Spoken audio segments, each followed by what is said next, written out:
श्री शिवाय नमस्तुभ्य मैत्रिणींनो, अंजलीज रेसिपी चॅनलमध्ये तुम्हा सर्वांचे मनापासून खूप खूप स्वागत आहे। तर आज आपण बघणार आहोत गव्हाच्या भरपूर तीळ घालून केलेल्या पळीपापड्या। करायला एकदम सोपे आहेत। त्यासाठी व्हिडिओ पूर्ण बघा, चॅनलला लाईक करा आणि नवीन कोणी असेल तर सबस्क्राइब करा। तर बघू शकता मस्त एकसारख्या पळीपापड्या तयार झालेल्या आहेत। चला तर बघू कशी आहे रेसिपी। तर आज आपण बघणार आहोत गव्हाच्या पळीपापड्या। तर त्यासाठी इथे 3 किलो गहू घेतलेले आहेत। आता आपल्याला हे गहू पाण्यामध्ये भिजत घालायचे आहेत। पाण्यामध्ये आपल्याला हे गहू 3 किंवा 4 दिवस भिजत घालायचे आहेत। उन्हाच्या प्रमाणावर किती दिवस भिजवायचे ठरतं, म्हणजे ऊन भरपूर प्रमाणावर असले तर तिसऱ्या दिवशी गहू काढायला येतात, नाहीतर 4 दिवस लागतात। तर या पद्धतीने भिजवत घालायचे आणि त्याच्यावर झाकण ठेवायचं। आता दुसऱ्या दिवशी बघू शकता पाण्याचा कलर खूप बदललेला आहे। तर आपल्याला हे पूर्ण पाणी काढून घ्यायचं आहे। असं पाणी काढून टाकलं म्हणजे गव्हाचा वास येत नाही आणि आपला जो चिक तयार होतो तो पण आंबट होत नाही आणि पापड्या पण आंबट होत नाहीत। तर या पद्धतीने पूर्ण पाणी काढून घ्यायचं आणि आता याच्यामध्ये दुसरं पाणी ओतायचं। आता परत त्याला झाकून ठेवायचं। तर ऊन भरपूर होतं, त्यामुळे तिसऱ्या दिवशी मस्त गहू काढायला आले होते। तर बघू शकता किती मोठा झालेला आहे गव्हाचा दाणा आणि त्यातून चिक पण दाबले की बाहेर निघतो। तर आता आपण हे गव्हातलं पूर्ण पाणी काढून घेऊ। या प्रकारे चाळणीने गाळून घ्यायचं, म्हणजे मग पूर्ण पाणी निघून जाते। आता दुसरं चांगलं पाणी घालायचं, म्हणजे मग त्या गव्हाचा आंबटपणा कमी होतो आणि वास पण कमी येतो। भरपूर पाणी घालायचं, म्हणजे मग ते गहू स्वच्छ धुतल्यासारखे होतात। आता त्याच्यामध्ये थोडंसं मीठ घालायचं, म्हणजे मग आपण हे जे फिरवणार आहोत मिक्सरमधून गहू, तर ते हाताला चिकटणार नाही आणि मिक्सरच्या भांड्याला पण चिकटणार नाही। आता थोडे थोडे गहू घेऊन मिक्सरच्या भांड्याला वाटून घ्यायचे।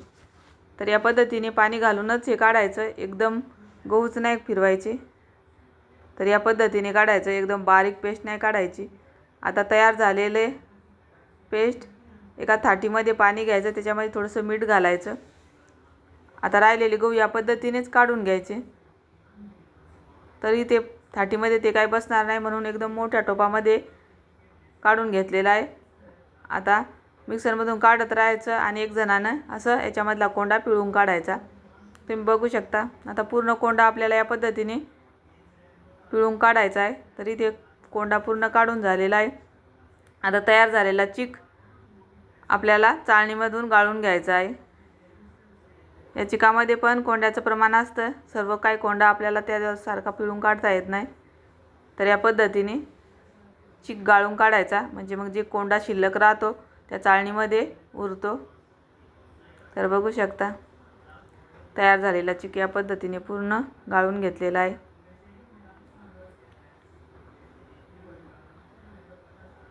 आता चाळणीमध्ये जो कोंडा शिल्लक होता आणि आपण जो उरलेला कोंडा ठेवला होता तो पूर्ण चांगल्या पाण्यामध्ये घालायचा, त्याच्यामध्ये पण चिकाचं प्रमाण असतं।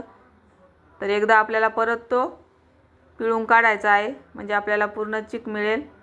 आता दोनदा पिळून काढल्यावर त्याच्यामध्ये चिक उरत नाही, एकदम कोरडा फट असा तो कोंडा तयार होतो। तर तुम्हाला एक फोडून दाखवतात। तर या पद्धतीने त्याच्यामध्ये काहीच चिकाचं प्रमाण राहत नाही। तर एकदा आपण परत हा कोंडा पूर्ण पिळून घेऊ।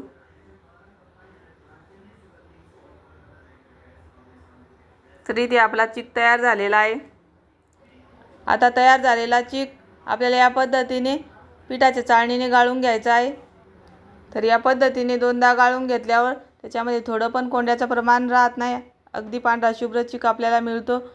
तर दुसऱ्या दिवशी सकाळी वरचं पाणी पूर्ण निथळून काढायचं आणि आपला असा पांढरा शुभ्र चिक तयार झालेला असतो। तरी ते 3 किलो गव्हासाठी 1 किलो तीळ घेतलेले आहेत आपण पापड्यासाठी।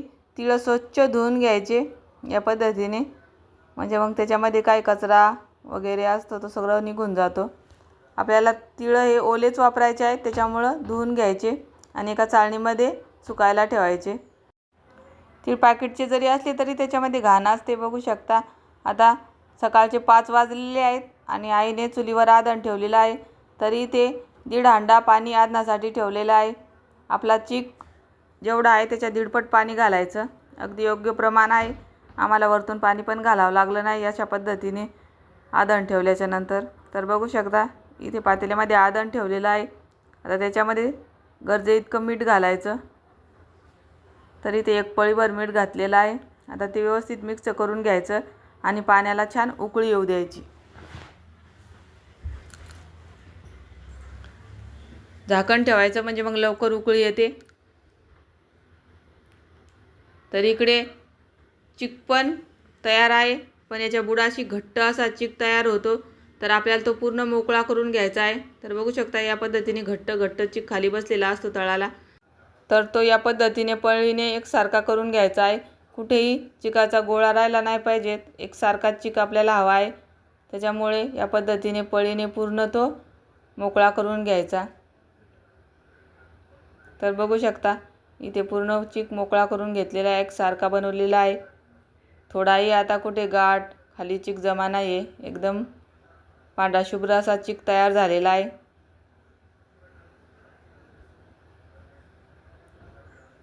तोपर्यंत इकडे पाण्याला पण आधण आलेले आहे. आता आपल्याला तो चिक आटून घ्यायचा आहे. तर चिक आटण्यासाठी इथे दोघी जणी लागतात. एक जणीनं चिक ओतायचा आणि दुसरीनं या पद्धतीने चाटून खरं आटून घ्यायचा. तर इथे आमच्या बहिणीने चिक आटलेला आहे, तुम्ही बघू शकतात. या पद्धतीने चिक आटल्यावर त्याच्यामध्ये गाठी होत नाहीत, एकसारखा चिक आपला तयार होतो. हळूहळू धार सोडायची आणि पटापट एकीने हाटून घ्यायचं.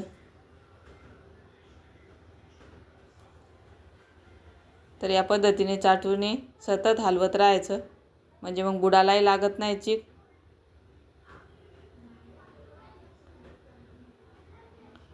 पाच एक मिनटं या पद्धतीने एकसारखं हाटून घ्यायचं. आता तयार केलेला पूर्ण चिक टाकलेला आहे त्याच्यामध्ये. आता 2-3 मिनटं परत त्याला या पद्धतीने चाटूने हाटून घ्यायचं.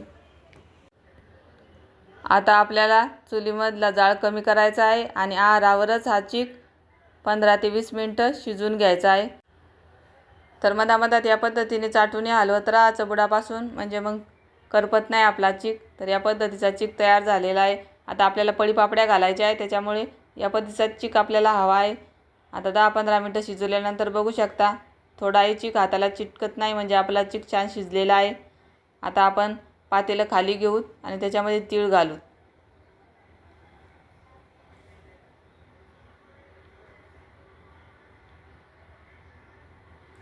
तीळ घातल्यानंतर या पद्धतीने परत एकदा पूर्ण तीळ चिकामध्ये मिक्स करून घ्यायचे आहे.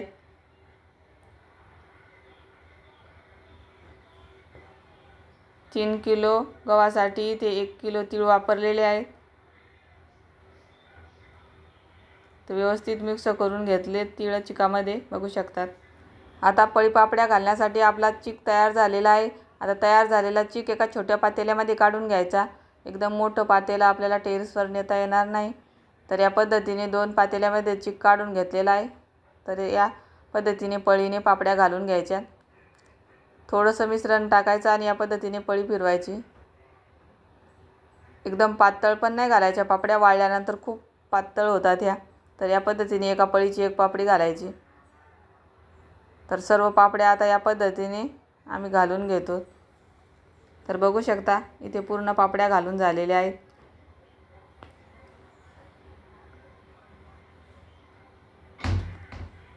आता या पापड्या आपल्याला दिवसभर वाळत घालायच्या आहेत. तर बघू शकता एकसारख्या पापड्या तयार झालेल्या आहेत. चिक व्यवस्थित झाला की पापड्या पण मस्त होतात आणि त्या पलटी पण लवकर होतात. तर संध्याकाळी आईने सर्व पापड्या पाणी मारून त्या कापडावरच्या वेगळ्या करून घेतल्या होत्या आणि या पद्धतीने सुकायला टाकल्या होत्या. आणि संध्याकाळी खूप वारं सुटलं होतं, त्याच्यामुळे मग ते शूट नाही केलं. पटापट आम्ही पापड्या मोकळ्या केल्या आणि दुसऱ्या दिवशी सकाळी परत एका कापडावर त्या वाळत टाकल्या. तर दिवसभर या कापडावरच वाळवून घेतल्यात.